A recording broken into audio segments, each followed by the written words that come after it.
Alrighty, let's go trackside with FAI now to catch up with Jim Smith at Alexandra Park for the fourth leg of Pick 6, also the second leg of the T Abbey Double tonight, race 8. I think there'll be a super strike here, but we'll get to that race in just a moment or two. It is, of course, the Hyundai Accent Mobile Pace, and I'm joined by the General Manager of Manukau Hyundai, Brent O'Reilly. And Brent, the Accent on winning promotion here at the park is starting to drag people through the gate. Indeed it is, Jim. The object here is to support the Auckland Trotting Club and promote the new Hyundai brand. It's going to be a force to be reckoned with in the very near future.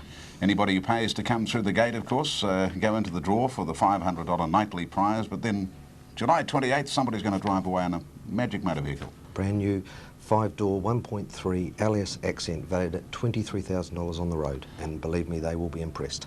And it's basically a giveaway, so I mean it's a good way of attracting people to the track. Well, it is indeed. I mean, what the object is to get people to come on course, flutter a few dollars, hopefully go away with a big dividend, and hopefully on the 28th a car. You're a trotting man yourself? Well, a recent convert. A recent convert. I can't pick my nose at the moment, Jim, so I'm trying. You have a pick 6 tonight, did you? Yes, but I lost on the first race. Okay.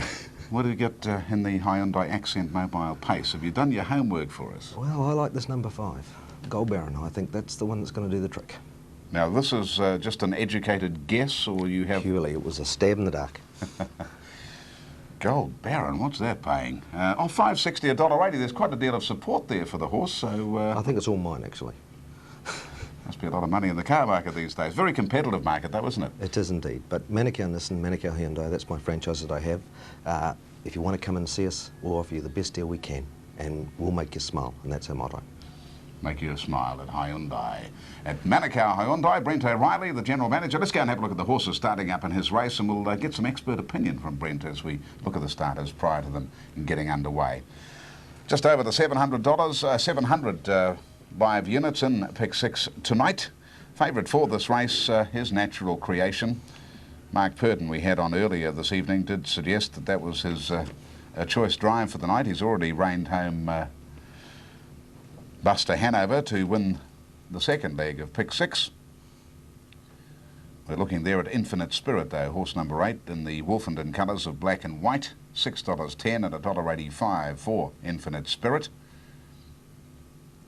Got a good form line, and with only the 8 starters, of course, every horse is going to have the opportunity to good each get way a reasonable sort of run. Infinite Spirit's a good each way bet? Good each way bet.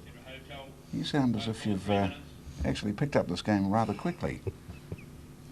Natural Creation there in the Purden colours at $3 and $1.35. Mark Purden to drive, the 5-year-old mare by Vance Hanover. Certainly a good consistent form line. And I doubt would find a field as easy as this. She's certainly going to give those who've made her the favourite a decent run for their money. Here's the Stephen Phillips colours. Maurice McKendry drives number 2, Twice As Good, $7.05 and $1.85. Twice As Good has had 3 starts back from a spell. Maybe now's the time for Twice As Good to prove that she is capable of living up to her name.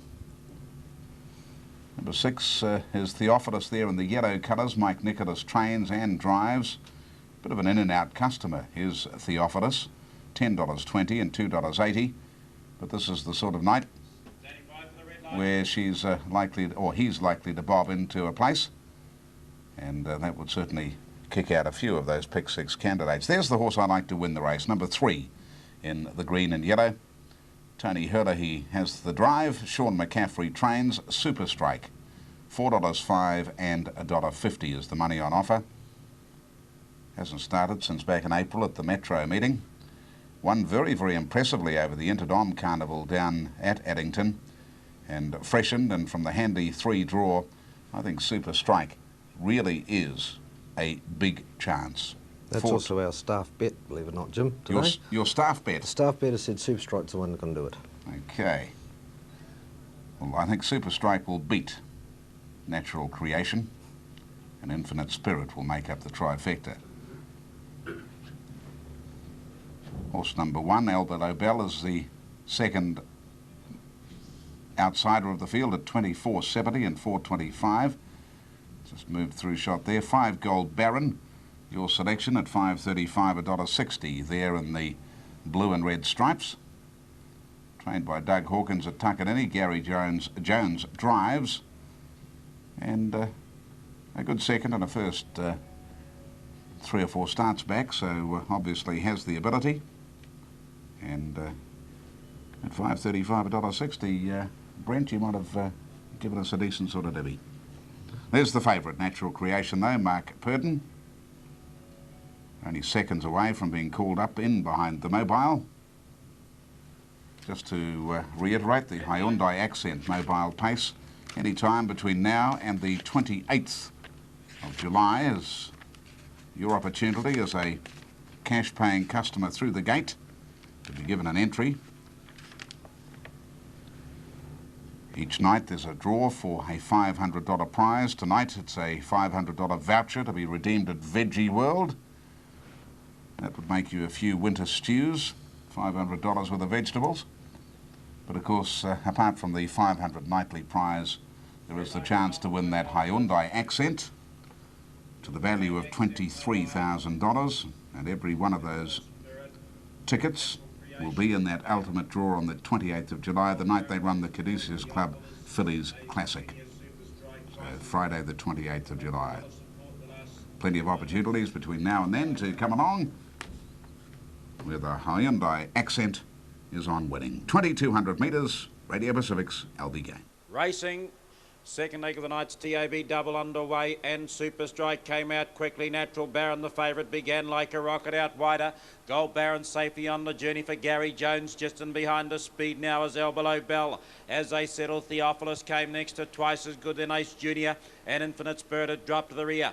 At the turnout now with 1,900 metres to go, Mark Purdon, the Magnus Benrose sponsor driver, whipped round with the favourite Natural Creation, and he's got the lead now by a length and a half to Gold Baron, who trails 2 lengths away to Super Strike. They're followed 4 back on the inside, El Below Bell. On the outside, Theophilus, the Breeze, the 1-1 Ace Junior, Twice As Good back on the inner, and Infinite Spirits at the tail. They run down the far side, 1,600 metres out from home, and the leader is Natural Creation in driving rain, led by a length and a half to Gold Baron. Over on the outside, Theophilus moving forward, Ace Junior's tagging onto its back. Down on the inside, 2 Super Strike, and they're followed by El Below Bell, the inside of Infinite Spirit, and Twice As Good at the tail of the field. Off the back across the top, 1,300 to go. Natural Creation at a good speed by a length and a half. Gold Baron, Theophilus, the Breeze. 3 back to Super Strike. Ace Junior, the 1-1 as they swing down past to 1,200. They're followed Infinite Spirit on the outside of El Below Bell, and a length and a half away. Twice As Good to tail, and about 10 or 11 off the pace. Running down to get the bell now with just over 1,000 metres to go, and the leader is Natural Baron. Natural Creation rather. Natural Creation showing the way by a length and a half to Gold Baron on the outside. Theophilus. Ace Junior's the 1-1 down on the inside. 3 deep is Super Strike. They're followed El Below Bell, Infinite Spirit, and last of all still is Twice As Good. They run past the 850. The quarter was 32.7, and Natural Creation is the leader. The half 105.9. Into the back they go. Natural Creation under a nice hold, led now Gold Baron the inside. Theophilus, the Breeze on the outer. They're followed Ace Junior in the 1-1. 3 deep on the inside to Super Strike. 4 deep, El Below Bell on its outside, Infinite Spirit, and Twice As Good to tail. 9 lengths off the pace. They run towards the end of the back straight, and Natural Creation a length and a half. Theophilus, and down on the inside Gold Baron. They're followed by Ace Junior, Super Strike 3 deep. In behind him Infinite Spirit on the outside of El Below Bell, and Twice As Good at the tail of the field. Round the corner towards the 220, and Natural Creation eased out a length and a half or 2 on Gold Baron. They're followed Theophilus, Ace Junior, Super Strike, Natural Creation, the favourites going pretty well, has got them covered, out by 2.5 to 3 lengths over Gold Baron. They're followed by Theophilus. El Below Bell's coming home well, but Natural Creation, Mark Purdon, the Magnus Benrose sponsored driver, second at the line. Gold Baron, photos third between Theophilus and Ace Junior, or rather Theophilus and El Below Bell. They're followed on the outside Infinite Spirit, further back in the field then Twice As Good. Then we had Super Strike, and Ace Junior is one of the last ones to be pulled up. Most of those 750 still live in pick 6 will be happy about Natural Creation winning it and making it a double tonight for Mark Purdon in race 8, the second of the double and fourth leg of pick 6. This mare has mixed it with the likes of Victor Supreme before, and I distinctly remember a race about 12 months ago where she actually gave the Black Bullet a bit of a fright for most of the race, and really when you look at the opposition tonight, it was nowhere near in that class, and even though she had to work really hard to get to the front, Natural Creation, she had too many guns, and Mark Purdon didn't even have to breathe heavily for her to go on the corner, and she's left them two at Jim Smith. And I'll tell you what, you can keep that Brent O'Reilly in the studio. He can pick the Quinellas. Yep, Natural Creation. I mean, she was really just a class above the others, wasn't she, when it came down to the final analysis. Number 5, Gold Baron, battling on quite nicely, but some distance away from the winner.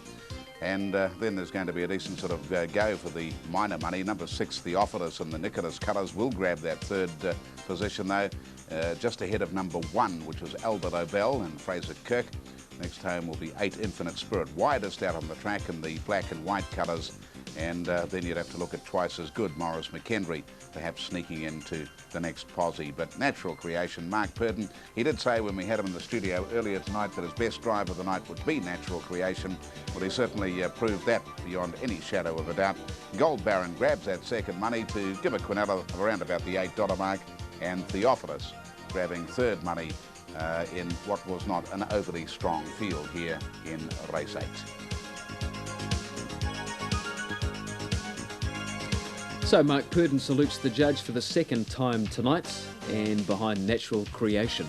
Looks like just on the clock we had there a tick over 2:48 for the mobile 2,200 metres. She's a classy wee horse, Natural Creation. 18 starts now for 7 wins, and plenty more in store judging on that performance.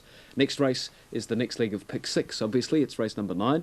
The 5th leg, and it's the Veggie World Handicap Trot. You can take out number 1, 2 Yankee Crockett at 41.80 and 10.45, Perestroika and Luck Chin at 24s and 6.20, and Steel Troppo 6.15 and $2.30 Todd Mitchell. Quantity counts also scratched. Bev Hart for Bernie Hackett, number 6 at 51 to 1, 14 if you like it for a place. Mount Sergio at 9.65 and 3.15. Azuma, Tony Herlihy at 11.60, the win, 3.95 for the place. Dial M and Mark Purdon, 8.60 and $3.20, and number 10 Archangel Richard Brosnan, 12.90 to win and $3 for the place. Big field of trotters. This should be one of the best races on the night, actually. Bev's Boy, Todd McFarlane, 11.45 and 3.35. Berwyn Bridge at 24.65 and 6.75, Jim Smith. Skiki Wiki, that's the trackside's tip in the 9th event tonight, at 7.30 and 2.65. The very promising number 14 On the Wagon, Morris McKendry, at 6.20 and 2.55, and Kaji, David McGowan, 27.60, the win, and 7.05 for the place. Still coming, number 16 Receiver's Pride at 16.50 and 5.20, and 17 Rona's Jewel, Brent Mangos at 12.10 the win, and 4.45 for the place. Race 9 live here on Trackside Friday night at 10:15. Before race 9 comes along, the old man digs himself into yet another hole.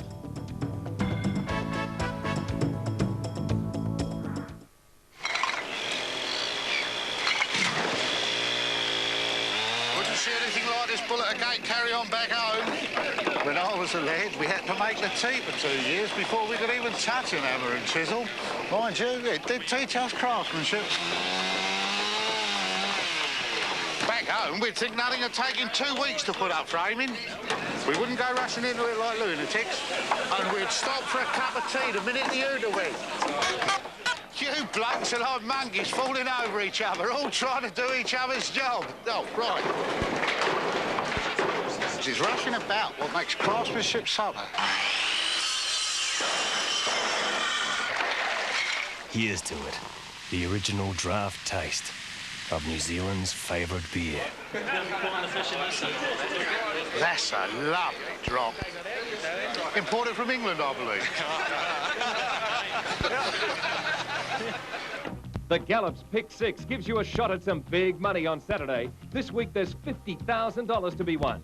Use your skill to pick the 6 winners, or play the easy way with a Pick 6 easy bet. Either way, the big money could be yours.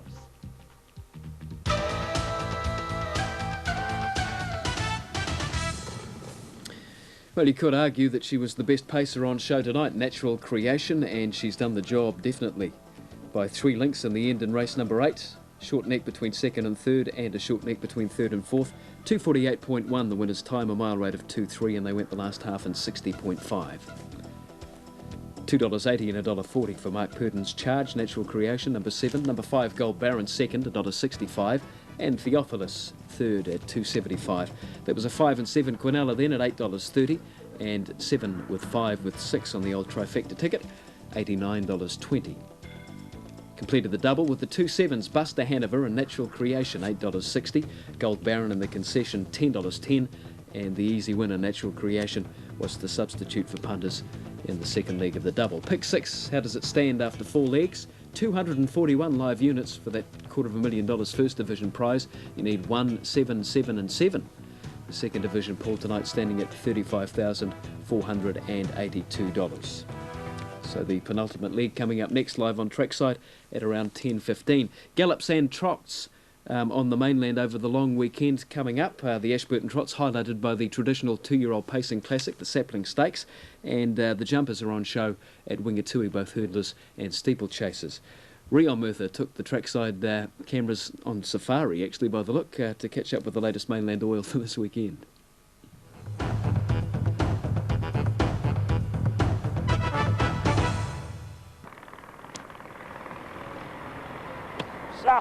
Succotash. Well, you might be wondering what I'm doing here, but this is normally my golf day, and Sheldon's unavailable to do the Southern Preview this week, and he said, Dad, you've got to do it on Thursday. So that's why I'm here, and I thought I might, to kill 2 birds with 1 stone, get a bit of practice while I'm down here in the sand trap. But racing-wise, it's been an interesting week. Over the last season at Addington, we've had rugby nights, bowls nights, rugby league sprint nights, men's hockey and women's hockey sprints, and also the netball goal shooting contest. It's been added attractions to help create a little bit of interest in the racing at Addington. But on the track, apart from the hockey sprints that we had last Saturday night, we also had a couple of very interesting highlights. The first of them came in race 3, when we saw an amazing performance by Jester Dale after he looked an absolute impossibility on the turn. And it's Coa Turk now, Smooth the Minion coming out after him is a smart horse, this fellow coming up on the outside, and as they round the bend they're 5 lengths in front of Sweet Talker, Bradshaw, Lotta Drive, wider out on the track then Jesterdale. He's left his run far too late I think, but he's still got 150 metres in order to catch them. At the moment Smooth the Minion, Coa Turk is kicking again on the inside, but look at Jesterdale, he's absolutely flying, he's like a Boeing, he goes outside them and down to the post, he's going to win it, and Tact Halsey came with him. Jesterdale notched up his 4th win in a row, winning that event. The 2-year-old race provided a sensation 200 metres after the start. Watch for the horse to fall in about 4th spot and disrupt the rest of the field. It's followed then by breaking up at that point Great Hope on the outside, and squeezing between them now is Meditation. There's a fall, and Meditation went down, and so did Utopia Motoring, and so did The Rock. So those 3 are put out of the race, and Winning Sermo also got badly interfered with, and a couple of others also just slightly of check. Another feature of this event was the sensibility shown by Utopia Motoring, which raced driverless after it had thrown Mike DeFilippi, and raced in the field throughout, was able to avoid the fallen horses as they bypassed the crash 600 metres out from the finish. But as they travel down the back, they're going to go very wide to miss the falling horses. 600 metres to go, and as they travel around the turn on the far side, they went through the half in 65.2. They're missing the falling horses and drivers now, and Kentuckiana's well clear. Unfortunately, the driverless horse is in the action as well. Almitra Star's 4 lengths away second. The driverless horse is on its inner. It's being tracked up by Poindexter. Just drifting a bit now is Smokey's Dream. Starting to run on a little bit behind those runners is Rural Zoner. It's followed by Fields of Gold and Winning Sermo as they come round the turn now. And with 200 metres to go, Kentuckiana, Almitra Star is coming back at it. The driverless horse might win the race yet, but at the moment Kentuckiana, Almitra Star, they're the 2 fighting it out, and further back behind those Poindexter, but Kentuckiana is going to win it and wins it by about 1.5 lengths. 7 of those 2-year-olds have entered for the New Zealand Sapling Stakes, the Prestige Classic event on the Ashburton Trotting Club's Queen's Birthday weekend on Monday. One of them, Meditation, fell heavily during the crash that occurred after the 200 metres, and he has since won at the trials at Addington and is highly regarded, expected to go well in the Sapling Stakes. The other will probably be the race favourite, Warlord, who started from 10 metres back but broke, and it may have been fortuitous for him, according to trainer Colin DeFilippi. Well, Colin, of course, at Addington last Saturday night, he blew the start by breaking. He'd be a bit disappointed about that. Initially, Rion, yes, but as it turned out, it might have been a good thing. With the smash in the race, the chance he might have been right behind it, you know, been behind it or over top of it, so we'll just say he was lucky in the night. Does he have a problem with standing starts? Well, he's not foolproof, Rion. I think he's had 4 starts at the trials from the stand and begun 3 times, so he can begin. He's a wee bit of an unusual horse in that when he's good, and when he gets a wee bit upset, he falls to pieces. Well, with the weight of support that punters will have for him, of course, do you make sure that the punter gets a run under these circumstances? What do you do to make sure they do? Well, as you know, Rion, if you miss a weight a day, you're more or less out of it. But I'm doing all I can to make sure he goes away in the Sapling Stakes and makes up for his lapsed last start. He's pretty inexperienced, really, but those 2 races at Addington where he's beaten by Heracles and the Court Owl were really exceptional runs, weren't they? Very happy with his runs those nights. He shows enough ability, Rion, but I believe the Genghis Khans, most of them haven't made 2-year-olds, and a wee bit like him, they do get a wee bit upset. And, you know, I'm thinking he's going to be a better horse next year. The Ashburton Trotting Club's 150 years old this year, but the most significant developments have probably happened here over the last 13 years when the all-weather track was installed in 1982, and about 4 years ago this glassed-in members stand was a major development that has been well received by its members as well as the public generally. But over the last 3 years they've had a woman president, Helen Pope, and her reign ends this weekend. It's interesting to find out what achievements she's had during her time. Helen, what do you think as a woman your achievements have been in harness racing during the 3 years? Probably the major achievement, I think, Rion, is the fact that any woman seeing me as president can sort of probably equate to the fact that they too could be perhaps work through to president should they desire to make the long commitment. You've been one of 2 who've done it. What has it been like in a role that's been dominated by men for so many centuries almost in harness racing? The hardest part was when I first became the steward, Rion, and that was 14 years ago, because that time I felt I was really breaking ice, and traditions were strongly in favour of perhaps a male-only, should I say, predominance in racing, and that was the way it looked as though it was going to stay. So therefore it was difficult. I had no role model at all, and I entered in a field, as I say, that perhaps was sceptical of a woman's ability to be able to achieve very much more than just being on as a steward for a while. And what sort of influences then did you try to bring about? Well, I think that I firstly felt that I did have to perhaps prove myself in the field, and then from the initial start of when we were preparing for the all-weather track, I came out and drove tractors and helped put in fence posts and painted and did things that, you know, I think probably showed them that I could do things as well, perhaps, as my counterparts. And then I was involved in sponsorship right throughout. We've achieved much in the area there. So I feel probably my flair lay with promotion, and I think I was soon respected by my committees, you know, for that very fact. I think it's probably been agreed that you've had a certain decisiveness and directness about the way you've done things, but in harness racing these days, which is, I suppose, like all the racing industry, battling to compete, it's important now that accountability by clubs is something that they have to achieve. Do you feel that? Yes, and I think our club could, you know, stand, you know, very high in what we have done, and I've been very aware of this. I'm aware that we've still got to try to sell our product to people on course. That's maybe backward thinking, because everything now is perhaps taking, you know, a different step altogether. People are inclined to perhaps view things and want to stay at home, but I think, well, we've got a big, beautiful complex here, and I think it's just a crying shame if we don't go out and try and sell it. and that's what I've tried to do. Tried to reach out and strong on promotions, albeit that some of them are small, but tried to do something across the board for a lot of people, I feel. What do you see for the progress of harness racing in the years to come, for the presidents who are going to take over after you've been and gone? Well, I think our club is strong on tradition. We've had, you know, obviously presidents in the past that have seen us where we're at right now. And I didn't want to lose ground. I was very conscious of that fact, that we had visionaries in the club.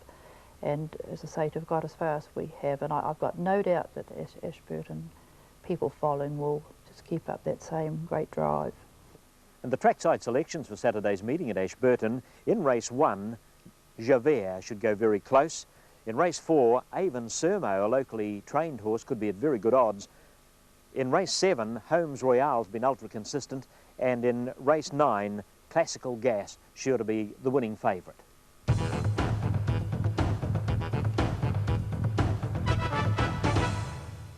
Ashburton Trots and also the Otago Gallops coming up over the long Queen's Birthday weekend. Got some late mail for the first day of the Trots at Ashburton tomorrow. In race 4, Rockney Star, number 11. Warrants plenty of consideration after having no luck in recent racing at all, and should be suited by the different distance. In the 4th event, number 11, Rockney Star, the late mail here on the Trackside Channel. Horse that went a nice race last week was number 6, Nero's Charger, and it's up from Invercargill to the Ashburton track.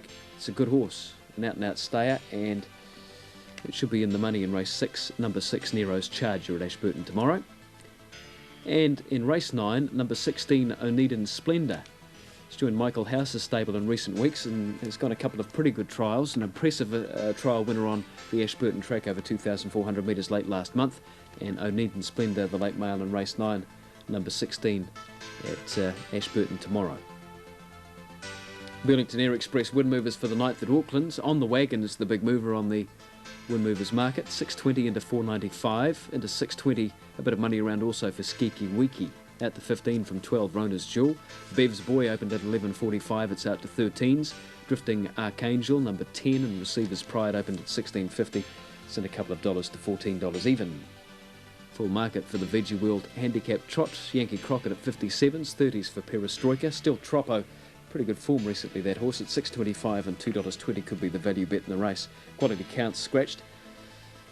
Long odds mostly on that page, down to Dial M and Mark Purdon, who's going for a treble on this horse, $8.85 and $2.75. Luke Christensen will be hopeful that it can roll home.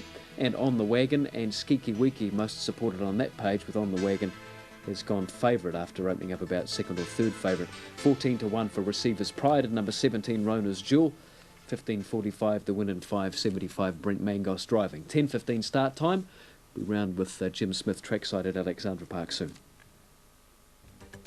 The DB Draft Winter Carnival. 2 days of great entertainment at Ellerslie on Saturday the 3rd and Monday the 5th. With fun for the kids, live music, the DB Draft Clydesdales, great racing and great competitions with 10 $100 betting vouchers to be won. The feature races, the TV Guide Hurdles on Saturday and the DB Draft Steeplechase on Monday. Racing starts at 11:15. Be there for 2 great days at Ellerslie.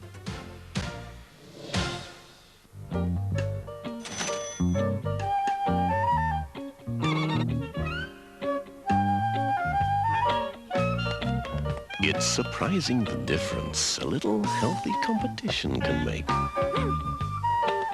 Prices come down.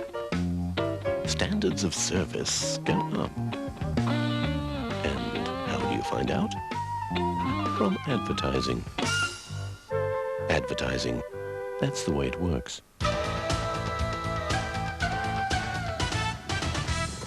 Just looking at it, it's a nice field of trotters in race 9 at Alexandra Park, including some good 3-year-olds. Perhaps On the Wagon standing out amongst the 3-year-olds, despite that 20-metre handicap. With FAI, we're around at the start, or with Jim Smith before going round to the start at Alexandra Park. Well, On the Wagon certainly deserves to be the favourite in the race, but there's another 3-year-old in here to be driven by Tony Herlihy, trained by the Purdons, that really is paying well over the odds. It's paying in excess of $11 the win and $3.25 the place, and that's Azuma, or Azumar, depending on which school you went to. And I don't think it can be discounted from the mix. It's a very even field of trotters, many chances, and I think we can look forward to a decent sort of trifecta being posted Let's have a look at then at the contenders for this, the 9th on the program, the Veggie World